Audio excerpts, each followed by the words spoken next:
हरे कृष्ण प्रभु जी, दंडवत प्रणाम। हरे कृष्ण। प्रभु जी, इससे पहले वाले सत्र में आपने हमको श्रवण करवाया था कि महाप्रभु द्वारा केशव कश्मीरी को किस प्रकार से परास्त करना या फिर अपनी कृपा प्रदान करना। जी जी। तो इससे आगे क्या होता है वो आप हमको श्रवण करवाइए प्रभु। ओम अज्ञानतिमिरान्धस्य ज्ञानाञ्जनशलाकया चक्षुरुन्मीलितं येन तस्मै श्रीगुरुवे नमो। नमो ओम विष्णुपादाय कृष्णपृष्ठाय भूतले श्रीमते भक्तिवेदांत स्वामिनिति नामिने। नमस्ते सरस्वती देवी गौरवाणी प्रचारिणे निर्विशेष शून्यवादी पाश्चात्य देशोतारिणे। हे कृष्ण करुणा सिंधु दीनबंधु जगतपते गोपेश गोपिका कांतो राधा कांतो नमस्तुते। तप्त कांचन गौरांगी राधे वृंदावनेश्वरी वृषभानुसुते देवी प्रणमामि हरिप्रिये। वांछा कल्पतरुभ्यश्च कृपा सिन्धुभ्येव च पतितानां पावनेभ्यो वैष्णवेभ्यो नमो नमो। श्री कृष्ण चैतन्य प्रभु नित्यानंद श्री अद्वैत गदाधर श्रीवासादि गौर भक्तवृंद।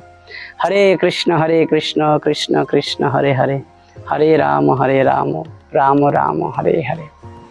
तो जैसे हम लोग पिछले सत्र में बताया कि महाप्रभु 15 साल उम्र में पूरा भारतवर्ष के प्रख्यात पंडित विद्वान केशव कश्मीरी को पराजित कर देते हैं बहुत ही कुशलतापूर्वक, और बाद में उनको भक्ति में नियुक्त करके उनको सांसारिक जीवन से संन्यास जीवन की ओर ढकेल देता है और वह अपना मुक्ति का मार्ग प्रशस्त करने के लिए निकाल जाते हैं।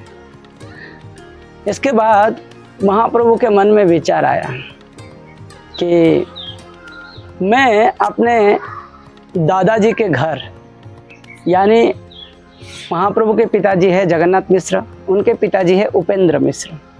तो उपेंद्र मिश्र के घर बांग्लादेश के श्रीहट्ट जिले के ढाका दक्षिण नामक स्थान पे है, या उस स्थान को आप बड़गंगा भी कहते हैं। तो कहते हैं कि वो धीरे धीरे वहाँ पे जाना चाहते हैं। एक बार उसको बोलते हैं पूर्व बंग विजय। एक है पश्चिम बंग और एक पूर्व बंग। तो वर्तमान बांग्लादेश को पूर्व बंग माना जाता है, और उसमें भी श्रीहट्ट जो है एकदम पूर्व दिशा में होता है। आप अगर मानचित्र देखेंगे तो समझ जाएंगे।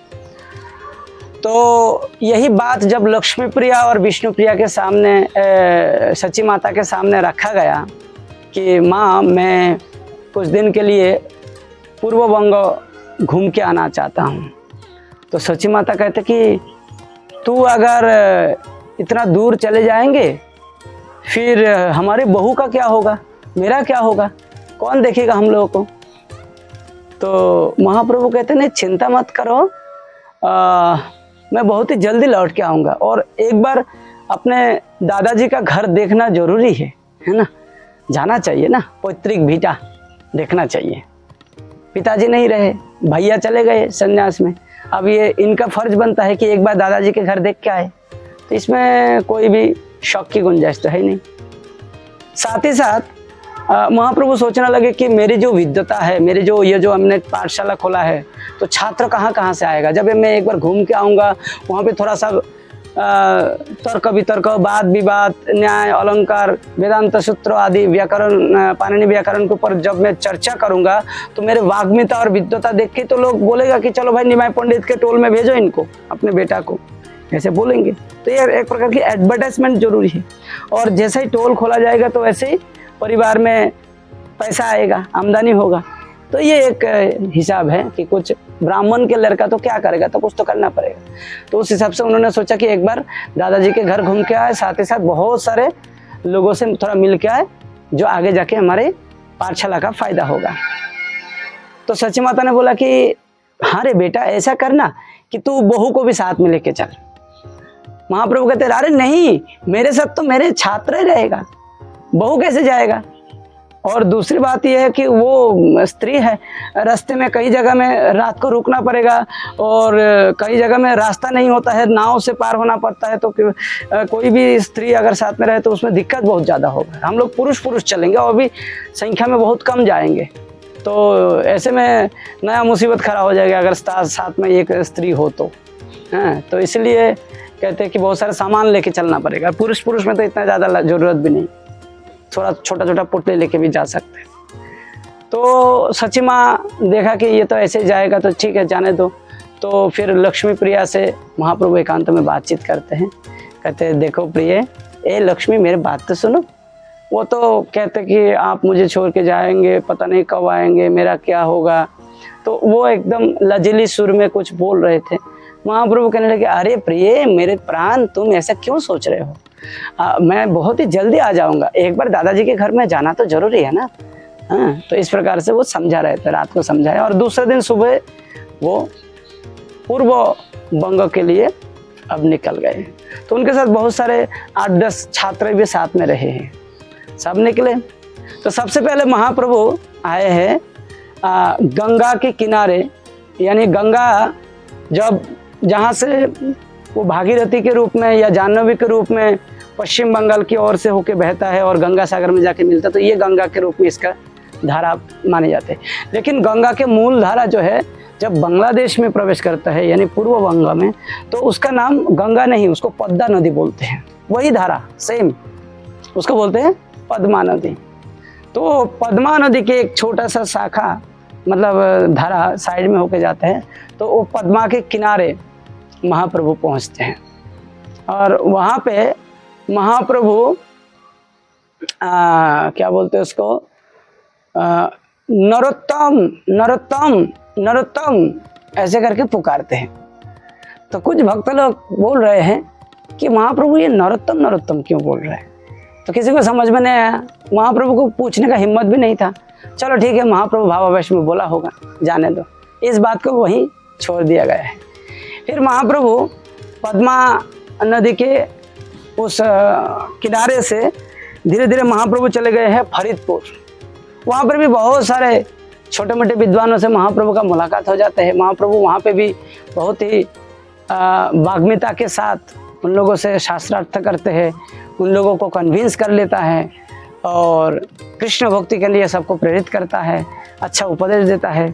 फिर महाप्रभु वहाँ से चले जाते हैं विक्रमपुर। वहाँ पे भी ऐसे ही बहुत सारे लोगों को कृष्ण उपदेश प्रदान करते हैं, विद्वता का प्रदर्शन करते हैं। फिर वहाँ से चले जाते हैं महाप्रभु नूरपुर जाते हैं, तो वहाँ पे भी भक्त बनाते हैं। उसके बाद महाप्रभु चले जाते हैं सुवर्णग्राम। वहाँ पे भी महाप्रभु का बड़ा सम्मान होता है, कई दिन तक महाप्रभु उधर में भी रहे। सुवर्णग्राम से महाप्रभु चला गया है 11 सिंदूर, ऐसा एक जगह का नाम है 11 सिंदूर, वहाँ पे चले गए महाप्रभु। वहाँ से महाप्रभु चले गए हैं ब्रह्मपुत्र तीर, यानी ब्रह्मपुत्र नदी के किनार पहुँच जाते हैं, है ना। अब देखेंगे कि बांग्लादेश के जो मानचित्र है, तो इधर में पद्मा नदी और ऊपर से ब्रह्मपुत्र नदी, जो बाद में मेघना नदी या जमुना नदी के नाम से जाने जाते हैं, तो वो वहाँ उसके किनारे तक पहुँच जाते हैं, ब्रह्मपुत्र तीर। इसके बाद महाप्रभु चले जाते हैं बेताल ग्राम। हर जगह में महाप्रभु का सम्मान बहुत हो रहा है, स्वागत भी बहुत हो रहा है। इसके बाद महाप्रभु चले जाते हैं भिटादिया ग्राम से महाप्रभु चले जाते हैं सिलेट जिला में जब पहुंचते हैं तो सिलेट जो शहर है, श्रीहट्टा शहर, तो उसके आसपास में एक ब्राह्मण रहा करता था, उसका नाम था तपन मिश्र। यह तपन मिश्र उस समय संशयग्रस्त था। हम तो ब्राह्मण हैं, हमारा उद्देश्य जीवन का लक्ष्य है भगवान की उपासना करना, लेकिन भगवान की उपासना किस भगवान की उपासना करें, कैसे करें, और अभी कलयुग भी चल रहा है, तो क्या करे क्या ना करे, साध्य साधन तत्व का निश्चय नहीं कर पा रहा था। तो महाप्रभु ने उस समय उसके स्वप्न में आए, रात को स्वप्न में आकर कहते हैं कि हे तपन, कल सुबह जिस व्यक्ति का तुम्हारे साथ मुलाकात होगा, वही व्यक्ति तुम्हारे इस साध्य साधन तत्व का खुलासा कर देंगे, यानी तुम्हारे समाधान तब होगा। तो तुम कल सुबह तक के लिए प्रतीक्षा करो। तो तपन मिश्र सुबह जब नींद टूटता है, फिर नहा धो के तैयार होके जब रास्ते में चलना शुरू करते हैं, तो देखा कि दूसरी तरफ से एक घुंघराले बाल वाले 16-17 साल के एक युवा पुरुष आ रहे हैं। और जैसे वो नज़दीक में आ जाते हैं तो वो गौर से देखते हैं कि अरे ये तो वही पुरुष है जिसने मुझे रात को स्वप्न में आकर बोला, ये तो वही है। तुरंत उसके सामने साष्टांग दंडवत प्रणाम किया और हाथ जोड़ करके कहते हैं कि मैं पहचान गया प्रभु, आप साक्षात भगवान हो, आप मुझे बताइए साध्य साधन तत्व क्या है, यानी इस कलयुग में किसकी उपासना करनी चाहिए और इस कलयुग में कैसे उनकी उपासना करनी चाहिए। तो इसके उत्तर में महाप्रभु मुस्कुराए और महाप्रभु फिर उनको प्रेम से बोलने लगे। महाप्रभु कहते हैं, विप्र बोले, ये महाप्रभु बोल रहे हैं, प्रभु बोले विप्र तुम्हार भाग्यर की कथा, कृष्ण भोजी बारे चाह सही से सर्वथा। महाप्रभु कह रहे कि हे ब्राह्मण, तुम्हारे भाग्य की बात और क्या कहूँ, तुम कृष्ण भजन करने के लिए चाहते हो, ये हमेशा बहुत ही अच्छी बात है। ईश्वर भजन अति दुर्गमय पार, जुग धर्म स्थापिया छे कोरी पर आचार। ईश्वर भजन वास्तव में बहुत ही कठिन है, दुर्गम है, इसलिए युग धर्म के हिसाब से ईश्वर का उपासना किया जाता है। कैसे? चारि जुगे चारि धर्म राखी खिति तले, सधर्म स्थापिया प्रभु निज स्थाने चले। साक्षात भगवान श्री कृष्ण सत्य त्रेता द्वापर कली, इस 4 युग में 4 धर्म का स्थापन करके महाप्रभु भगवान अपने निज स्थान में चला गया है। और कलियुग धर्म है नाम संकीर्तन, 4 जुगे 4 धर्म जीवेर कारण। देखो विप्रो, अभी कलयुग चल रहे हैं और कलयुग में ये नाम संकीर्तन, भगवान के पवित्र नाम संकीर्तन ही इस युग का युग धर्म है। और ये 4 युग में जो 4 अलग अलग धर्म का स्थापना हुआ है, ये मनुष्यों को उद्धार करने के लिए ही किया है भगवान ने। अतएव कलियुगे नाम यज्ञ सार, आर कोनो धर्म कोल्ले नहीं है पार।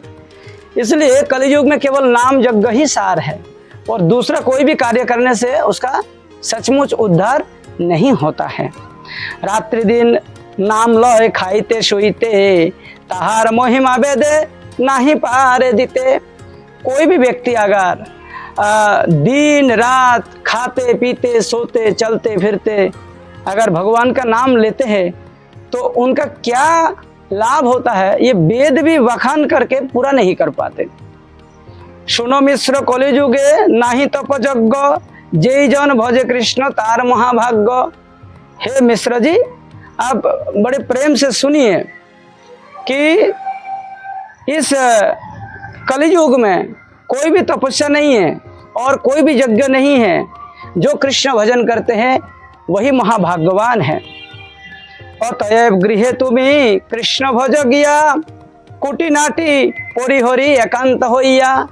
इसलिए आप घर में जाकर कृष्ण भजन करिए। कुटी नाटी, कुटी यानी जो बुरे दृश्य बुरे सोच को हटा दीजिए और जो नहीं करने योग्य निषेधात्मक कर्म है उसको भी परित्याग कर दीजिए और एकांत होकर भगवान का भजन करिए। साध्य साधन तत्व जे किचु सकल, हरिनाम संकीर्तन मिलिबे सकल। साध्य और साधन दोनों ही इस कलयुग में केवल हरिनाम है और दोनों इसमें एकाकार हो जाता है। हरेर नाम एव केवलम, कलो नास्तेभ्य गतिरन्यथा। तो कहते हैं कि इस कलयुग में केवल हरिनाम केवल हरिनाम केवल हरिनाम, यही एकमात्र मुक्ति का मार्ग है। इसके अलावा और कोई उपाय नहीं है, और कोई उपाय नहीं है, और कोई उपाय नहीं है। हरे कृष्ण कृष्ण कृष्ण हरे हरे, हरे राम राम राम हरे हरे। बहुत सारे लोग ऐसा है, वो लोग कहते हैं कि ये इस्कॉन वाले केवल हरे कृष्ण सिखाते हैं, ये हरे कृष्ण बोलना पड़ेगा। कहाँ लिखा है, कौन से शास्त्र में लिखा है? हमने तो नहीं देखा।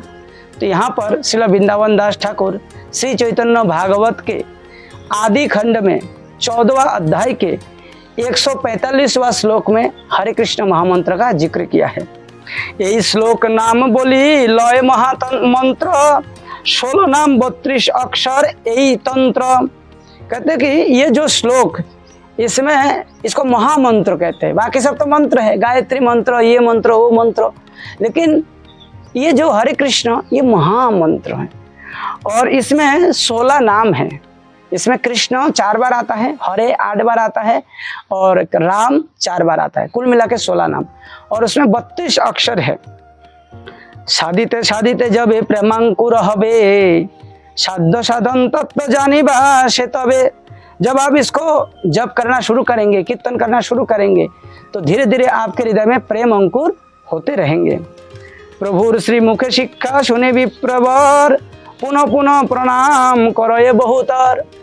चैतन्य मतलब गौरांग महाप्रभु के मुखार बिंद से जब तपन मिश्र ने ये उपदेश सुना तो महाप्रभु को बार बार प्रणाम करके वो वहाँ से प्रस्थान करते हैं। तो फिर उस तपन मिश्र के साथ महाप्रभु का कई बार मुलाकात होते हैं। महाप्रभु उनसे कहते हैं कि तुम इधर ही रहते हो? बोले हाँ। तो एक काम करो, तुम यहाँ से काशी वाराणसी चले जाओ। वहाँ पे क्यों? मैं वहाँ पे कभी जब आऊँगा तो तुम्हारे घर पर ठहरूंगा, तुम इधर से उधर चले जाओ। तो देखिए, तपन मिश्र एक बंगाली है, महाप्रभु के एकांत भक्त है, साक्षात भगवान को दर्शन किया है, भगवान से बातें किया है, भगवान का उपदेश पालन कर रहे हैं। वो भक्तों को महाप्रभु कहते हैं कि काशी वाराणसी चले जाओ, जो मायावादियों का घर है, जहाँ पे सब अपने आप को भगवान घोषित करके रखा है कि हम भी भगवान, अहम ब्रह्मास्मि। ऐसे जगह में तपन मिश्र को जाने का आदेश मिलता है। खैर वो तो चले जाते हैं। इसके बाद महाप्रभु मिलते हैं एक दूसरा संभ्रांत परिवार, जिसका नाम था पद्मनाभ चक्रवर्ती। पद्मनाभ चक्रवर्ती ये महाप्रभु को देख के इतना भावाविष्ट हो जाते हैं कि वो उनके घर पे लाकर महाप्रभु को 1 हफ्ता भर वो आतिथ्यता स्वीकार करने के लिए उनको निवेदन करता है। तो महाप्रभु बड़े प्रेम से 1 हफ्ता भर उनके घर पे रहे। पद्मनाभ चक्रवर्ती का एक पुत्र था, उसका नाम था लोकनाथ चक्रवर्ती। लोकनाथ चक्रवर्ती एकांत में रात में आके महाप्रभु से कहने लगे, प्रभु मुझे ये संसार, ये आसपास के दुख मुझे बिल्कुल सहन नहीं होता है, प्रभु आप मुझे कुछ उपाय बताइए कि मैं क्या करूं। महाप्रभु कहने लगे कि मैं जब संन्यास आश्रम ग्रहण करके नीलाचलपुरी में रहूँगा, तब तुम अपने पिता माताओं से जैसे तैसे छूटकर मेरे पास आ जाना, तुमको मैं वृंदावन भेजूँगा। वही आगे चल के लोकनाथ गोस्वामी बने और वही लोकनाथ गोस्वामी आगे चल के नरोत्तम दास ठाकुर को दीक्षा प्रदान करते हैं। तो महाप्रभु पद्मनाभ चक्रवर्ती के घर छोड़कर फिर अपने क्या कहते हैं उसको, दादाजी के घर गए हैं। तब तक दादाजी तो नहीं रहे हैं, वो तो देहांत हो गया उनका, लेकिन दादी जी उनके घर पर थी और उनके जो चाचा जी काका हैं उपेंद्र मिश्र के भाई, वो लोग रहते थे। तो भाई यानी काका काकी हैं और उनके दादी जी, ये सब वहाँ पे बरगंगा जो स्थान है, सिलेट ढाका दक्षिण स्थान का नाम, तो वहाँ पे रहा करते थे। उपेंद्र मिश्र के घर आज भी ढाका दक्षिण में मौजूद है। वो वही बड़े बड़े दीवार, वही सीमेंट का घर, वो लोग बहुत बड़ा अच्छा उसका धन संपत्ति था। तो जब महाप्रभु पहले बार पूछताछ कर करके जा रहे थे, तो उस समय रास्ते में उनके चाचा जी से उनका मुलाकात हो जाता है। चाचा जी के कंधों पर वो जो गाय का पीछे या सॉरी बैल के पीछे जो हल जोतते हैं ना, तो हल कंधों पर था। तो पूछने लगे कि यहाँ पे उपेंद्र मिश्र का घर कौन सा है, क्या आप बता सकते? तो वो उनके चाचा जी बोले कि मेरे साथ साथ आप चलिए, आप तो बहुत बड़ा पंडित है, आपके साथ बहुत सारे शिष्य भी है, चलिए हम ले चलते हैं। हम भी उसी घर पे रहते। तो फिर पूछताछ में पता चला कि वही उनका काका निकले। फिर वो जाके सीधा उनका जो उपेंद्र मिश्र का जो पत्नी यानी दादी जी का नाम थी शोभा देवी। तो शोभा देवी का उम्र इतना ज़्यादा हो गए कि उसके दोनों आंखें के ये जो ऊपर की जो यह है शटर है, मतलब ये कपट निमेश, तो ये एकदम नीचे झुका हुआ होता था। हाँ, और वो कुछ देख भी नहीं पाता था, आंधी जैसी हो गई। तो महाप्रभु उनके पास गए, उनके चरण छूकर उनको प्रणाम किया और फिर एकदम शोभा देवी मानो महाप्रभु को देखने लगे। अंधे होते हुए भी वो देख रहा था महाप्रभु को, और देखकर तो भावावेश में थोड़ी देर के लिए आंखों में आंसू आ गया, एकदम क्या करेंगे बूढ़ी माँ हैं। तो महाप्रभु को उसने आलिंगन कर लिया एकदम से। तो महाप्रभु भी उसको आलिंगन किया और फिर थोड़ी देर बातचीत किया। फिर चाची लोग आए, चाची लोग आके महाप्रभु के इधर से हाथ बुलाने लगे, बेटा कैसे हो, कितना दिन बाद में तुम्हारा मुलाकात हुआ है, देखो हम लोगों को उधर जाना भी नहीं होता है, जैसे घर गृहस्थी में होता है कि एक दूसरे के समाचार पूछते हैं, तो ऐसे सब पूछ रहे थे। तो वहाँ पे भी लगभग 4-5 दिन तक अपने दादाजी के घर पर रहे। सब लोग बहुत अच्छी तरह से इनको खिलाया पिलाया। फिर इसके बाद महाप्रभु कहने लगे बहुत दिन हो गया, अब मुझे लौटना चाहिए, मैं तो आप सब लोगों को एक बार देख भी चुका हूँ। और महाप्रभु ने अपने दादी जी को एकांत में वही साक्षात कृष्ण है ये स्वरूप भी दिखाया। दादी जी तो देखकर धन्य धन्य हो गया। इसके बाद महाप्रभु उधर से लौटते हैं और इधर में एक छोटा सा घटना और हो जाता है कि महाप्रभु के विरह लक्ष्मी प्रिया सहन नहीं कर पा रहा है। लगभग 6 महीना होने को है, लेकिन महाप्रभु अभी तक लौट कर नहीं आ रहा है। तो ऐसे में विरह रूपी सर्प के द्वारा मानो लक्ष्मी प्रिया का देहांत हो जाता है। तो जब उसका शरीर मतलब सब लोग ऐसा बोलते हैं कि सांप ने काट लिया, तो वृंदावन दास ठाकुर कहते हैं कि विरह रूपी सर्प जो है लक्ष्मी प्रिया को डासा है। तो वो झेल नहीं पा रहा है कि नारायण को छोड़कर लक्ष्मी देवी कितना कैसे रहेगा इधर। इसलिए वो जब चल बसे, फिर गंगा में वो केला का पेड़ को काट कर उसके ऊपर एक अस्थायी माचा बनाकर फिर गंगा नदी में लक्ष्मी प्रिया को बहा देते हैं विष्णु सची माता। बहुत दुख की बात है, निमाई भी घर पर नहीं है, पड़ोसी लोग मिलकर ये सब किया है। जब निमाई नवद्वीप में लौट के आता है तो सची माता बहुत रोते हैं, ईशान भी बहुत रोते हैं और कहते हैं कि हमने बहू माँ को बचा नहीं पाया, वो तो बस तुम्हारे स्मरण करते करते तड़पते तड़पते मर गए, ऐसा बोल रहे। तो महाप्रभु देख रहे कि माँ बहुत ज़्यादा रो रहे हैं, फिर माँ को सांत्वना देना जरूरी है। तो फिर माँ को एक कहानी सुनाते हैं, माँ तुम चिंता मत करो, तुमको पता है तुम्हारी ये बहू अर्थात मेरे धर्मपत्नी ये पूर्व जीवन में कौन थी? ये कौन थी? बोले ये एक अप्सरा थी। तो ये इंद्र की सभा में नाचते थे, देवराज इंद्र की सभा में नाचते नाचते इसका ताल भंग हो गया था। देवराज इंद्र को गुस्सा आ गया और देवराज इंद्र ने इसको श्राप दे दिया और कहा कि तुमने हमारे ये जो भजन कीर्तन आनंद में तुमने स्खलन डाल दिया है, नित्य ताल भंग करके, जाओ तुम मनुष्य लोक में जाओ। तो इतना जब सुना तो वो अप्सरा बहुत रोने लगी और इंद्र के सामने गिड़गिड़ाकर माफ़ी मांगने लगे। तब इंद्र ने उनके दुख को देखकर, उनकी क्षमा याचना को देखकर थोड़ा सदय होकर कहते कि चलो चलो कोई बात नहीं, तुम्हें मैं आशीर्वाद भी देता हूँ कि तुम जब पृथ्वी लोक में जाओगे तो तुम साक्षात नारायण की पत्नी बनोगे। ये पहला आशीर्वाद। दूसरा आशीर्वाद, तुमको केवल जाना पड़ेगा और आना पड़ेगा, बस, इससे ज़्यादा नहीं। तो देवताओं के हिसाब से यहाँ के 6 महीना में देवताओं का एक 12 घंटा का हिसाब चलता है, तो उस हिसाब से लक्ष्मी प्रिया यहाँ पे ज़्यादा दिन नहीं रहे हैं। और तीसरी बात है कि तुम जब तक रहोगे तो तुम्हारे नाम यश ख्याति संसार में फैलता जाएगा।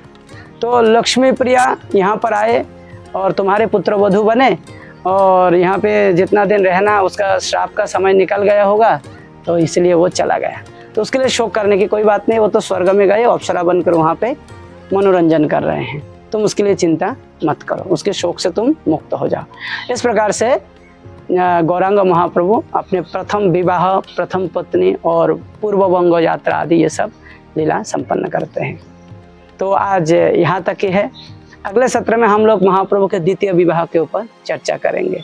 नमो महावदन्याय कृष्ण प्रेम प्रदायते कृष्णाय कृष्ण चैतन्य नामने गौरतिषे नमो। कलिजुग पवन अवतारी श्री चैतन्य महाप्रभु की जय।